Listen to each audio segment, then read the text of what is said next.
Nous sommes au cœur de l'auditorium du lycée technique et hôtelier de Monaco. Ce soir-là, pas de jeunes élèves, mais des parents venus assister à une réunion d'information organisée par l'association Action Innocence en collaboration avec la direction de l'éducation nationale, de la jeunesse et des sports.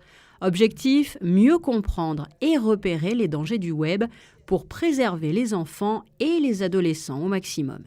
Je suis le papa d'une charmante jeune fille qui a 13 ans, qui est en 4e au collège FANB et qui, bien sûr, comme toutes ses petites copines, passe son temps sur son iPad, sur son téléphone. Bon, nous essayons bien entendu de contrôler, de vérifier tout en lui laissant de la liberté. Cela dit, comme tous les parents, je pense, il y a une inquiétude vis-à-vis de ce monde que nous sommes un peu étrangers, je dois l'avouer.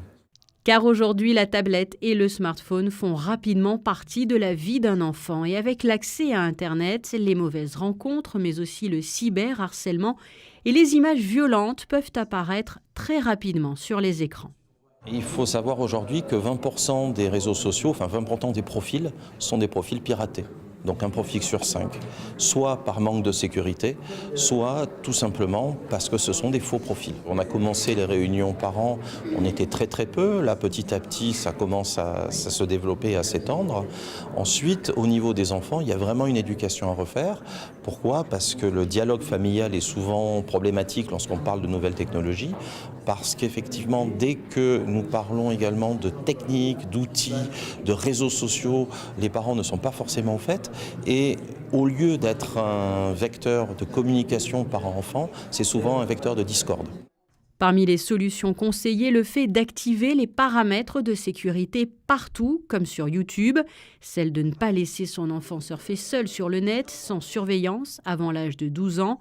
S'il doit s'y rendre, une pièce commune comme le salon est préférable à la chambre afin d'être à proximité. Concernant les jeux vidéo, pas de console avant 6 ans et regardez la signalétique de la Pan-European Game Information qui vous indique l'âge à partir duquel le jeu peut convenir à votre enfant. Ce sont des endroits illimités où certains dangers arrivent très rapidement, comme des rencontres avec des inconnus, le harcèlement aussi qui peut se propager très rapidement et d'autres dangers, des prédateurs qui peuvent traîner sur Internet et ces choses-là.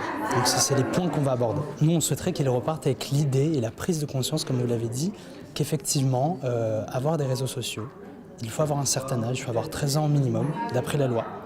Et à partir de là, apprendre à paramétrer les applications.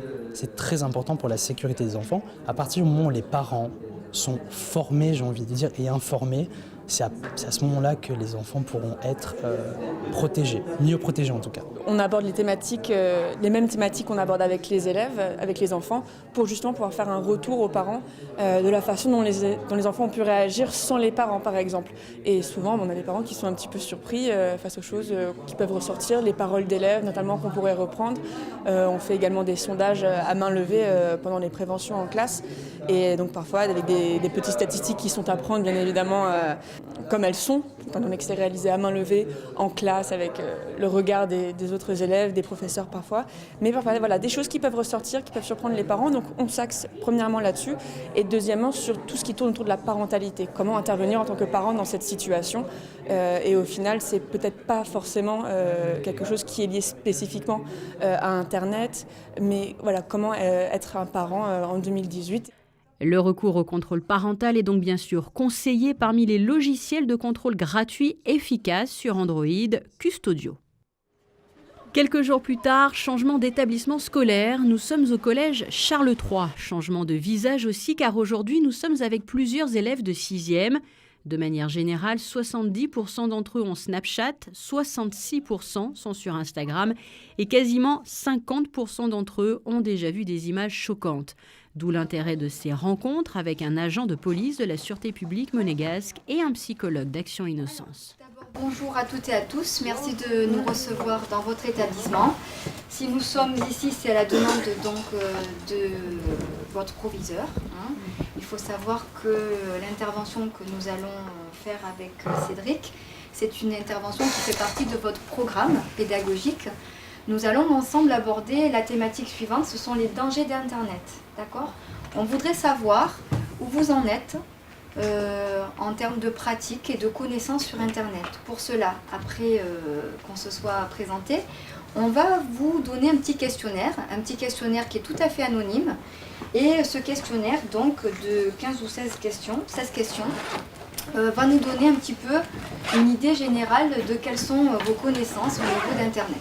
À partir de quand un jeune sort-il du cadre légal? Droit à l'image, usurpation d'identité, savoir cacher la webcam de son ordinateur pour ne pas être espionné à distance, comprendre que les publications sur Internet ne disparaissent jamais des serveurs, qu'il faut demander l'autorisation de son ami avant de publier une photo de lui. Tous ces points ont été abordés dans un seul but, le bien de ces jeunes adolescents. Autre point essentiel, le harcèlement qui peut, avec les téléphones aujourd'hui, se poursuivre bien en dehors de l'établissement. Si c'est par exemple un ami que vous faites confiance, il peut en parler à votre place parce que vous êtes suivi. Tout à fait, ça c'est très juste aussi. Effectivement, ce qu'on disait, des camarades peuvent tout à fait aller vous aider ou aller le dire à votre place. Même si vous n'êtes pas d'accord, de toute façon, ils auront à le dire. Hein? Moi, je regrette, dans mon adolescence, j'étais au collège Charles III, j'avais un ami qui était dans la classe, j'étais en 5e, il se faisait harceler. Et à l'époque, on n'avait pas Action Innocence qui venait aussi souvent. Hein? On n'avait pas toutes ces journées du harcèlement, etc. Mais du coup, je faisais rien. Pourquoi? Parce que j'étais là, je disais, ouais, mais si je vais dire quelque chose, les autres après vont m'embêter à moi aussi. Et en fait, si j'étais allé le dire discrètement à un CPE ou quoi, la CPE ou le CPE, ils vont pas dire, oui, c'est Cédric qui est venu nous le dire. Hein. Ils sont pas bêtes quand même, hein. Ils vont pas faire des histoires. Hein. Ce type de séance va se poursuivre tout au long de l'année avec d'autres classes. Avis aux parents, prochaine réunion d'information le jeudi 19 avril à 20h au lycée technique et hôtelier de Monaco. Mais sachez que les équipes d'Action Innocence sont disponibles chaque mois pour vous aider. 2 adresses qui s'affichent actuellement au bas de votre écran.